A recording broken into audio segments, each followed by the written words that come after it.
Alright guys, so I am often asked, why is diet the number one testosterone pillar of all of them? Because quite often I'll say there's diet, there's sleep, there's lifestyle, there's supplements, but diet is probably the most foundational and the most important one out of all of them.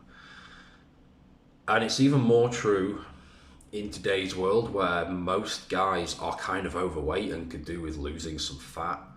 And the number one way to do that is your diet.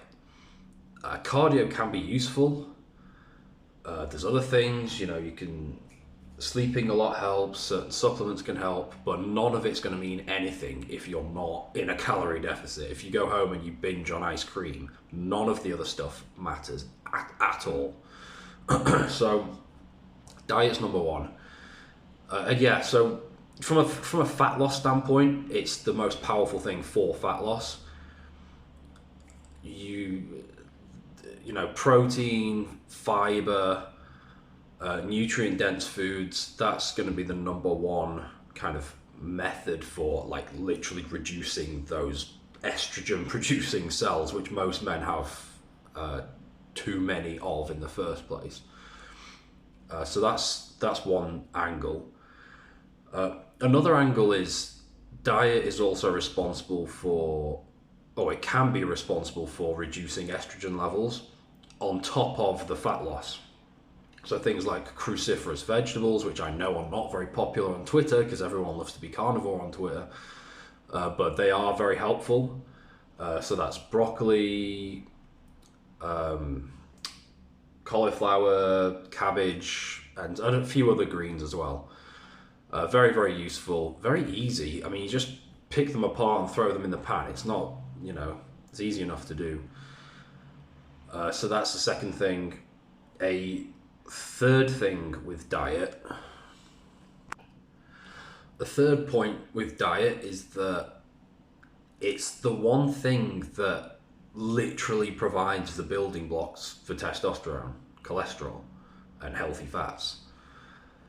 I mean, it doesn't get more basic than that. You have to consume these things to some degree to have high testosterone, which is where vegans kind of fall apart and they have to get a little bit creative, shall we say.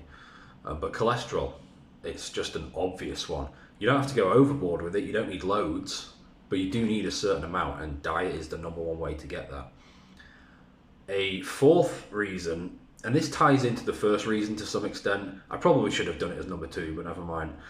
The fourth reason is things like sugar and artificial sweeteners, alcohol, if you want to include that as part of your diet. Those things are so commonly messed up by such a huge percentage of guys, especially in the modern world full of junk food, that it's insanely easy to destroy your own testosterone levels if you're not sentient, if you're not conscious about what you're doing every single day. It's so easy. If you're not following a proper meal plan, it's so easy to just get distracted by, I don't know, whatever your friends are doing, whatever your work colleagues are doing, whatever your family's eating. And usually these things aren't good. They're high sugar, there's a bunch of crap in there that's gonna push your insulin too high, push your body fat levels higher, so you've got more estrogen coming, and it just goes, the cycle just keeps on going. And your diet also ties into your sleep, so that's another thing. So your diet, a good diet, won't have a bunch of sugar in it. It's going to be very low in sugar. And fruit is the one exception to that. You can have some fruit, especially around training, especially before bed if you're in a calorie deficit. Fruit is different. There's too much fiber and too many micronutrients in there for it to be compared to a packet of sweets. It's not the same thing. But the ideal diet would be low in sugar, no artificial sweeteners or very, very close to it, and low on alcohol. So if you're having one or two glasses of wine a week, I wouldn't worry about it. But if you're getting drunk several times a week, you are destroying your test levels.